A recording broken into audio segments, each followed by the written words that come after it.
Hi, everyone. Now, today, I want to share something really coming from my heart, and I am risking something also. And the theme is war and peace, but in a different view.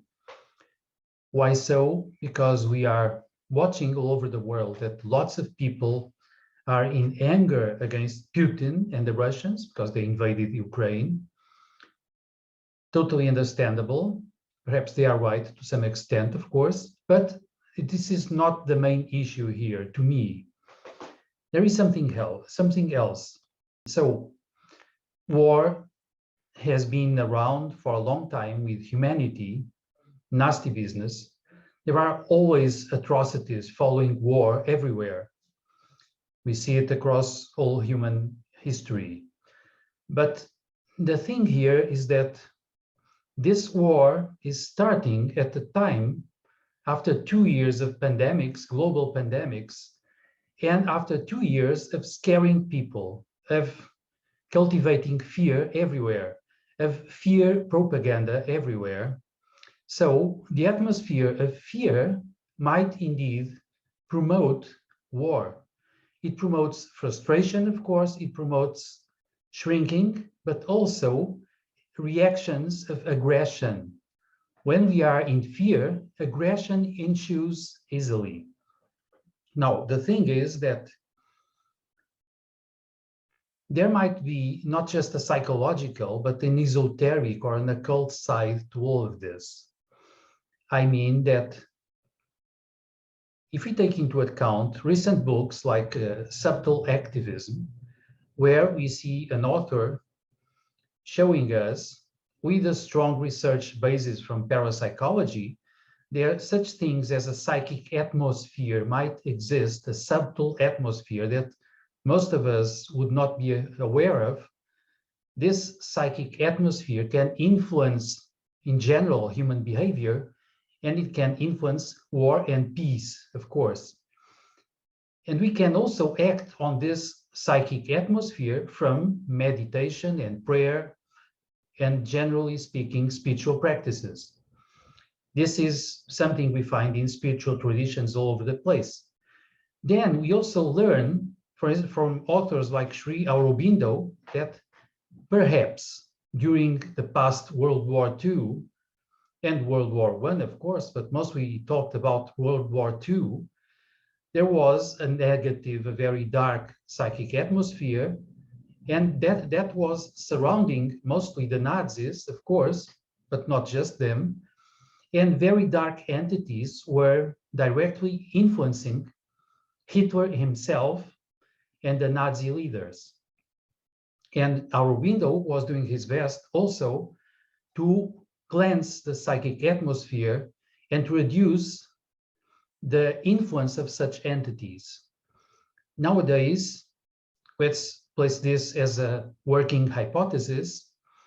Perhaps 2 years of fear, global fear all over our planet, brought to us an atmosphere of frustration and potential aggression. And we have seen that aggression all over the place between people, sometimes between friends and families, discording about the vaccines or what they are about or what is happening.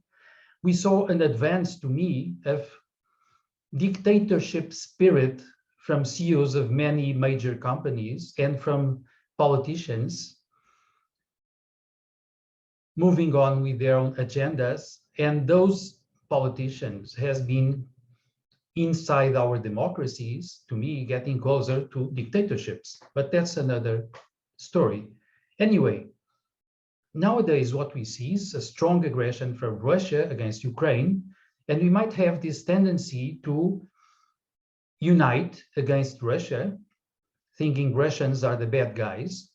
And of course, this is not about Russians, this is about a politician and an army of Russia and some influencers in Russia, not all of them.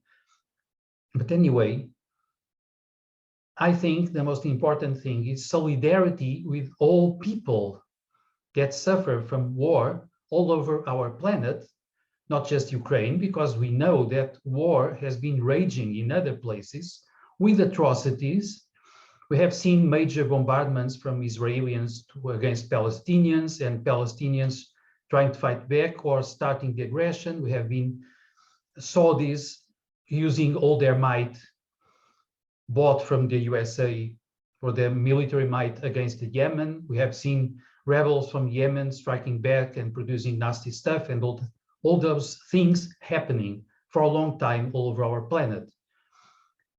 But perhaps all of this might be fed by dark forces and by the psychic atmosphere we live on, and we might be contributing to it with our hatred.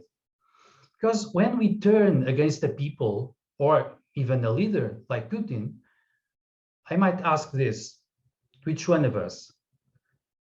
If we send our hatred, psychically speaking, telepathically speaking, to a man like Putin, are we contributing for him to make peace? Are we helping him have a clear mind? Are we helping the armies stop doing their atrocities? Or are we contributing to those? So what I mean is that we must think about this, and we must pay attention, because we all live eventually within a psychic atmosphere, paranormal stuff indeed. And we have worlds, subtle worlds around us that we most of the time are not aware of. We have inhabitants of those worlds. And when we contribute with hatred and with fear and with resentment, we are helping them thrive, and we are bringing a negative influence to all of this. We are contributing to war, not to peace. So my invitation today is for us all to contribute to peace instead. Let's understand, let's think and picture in our minds a deeper understanding between all humans. Let's support peace talks, not war against war, economical war against physical war or something like that. Let's support peace. Let's help people have a clear mind, and let's help cleansing this dark, negative atmosphere that is all over the place in our dear planet. Let's do something different this time. Let's work towards peace, understanding, and let's cleanse the atmosphere that we are all, to some extent, contributing to. Let's not bring our share of darkness to it. Let's bring light to it. Let's improve the whole thing in a different way. Because all wars, as all ideas, as all movements, start in human minds. The human mind is to some extent also the major battlefield, and it's a place of cleansing, purification, and love. And if there is a global mind atmosphere, let's work there and from there with a peaceful intent. And this is the message for today. And as usual, I invite you all to comment, share, and subscribe the channel.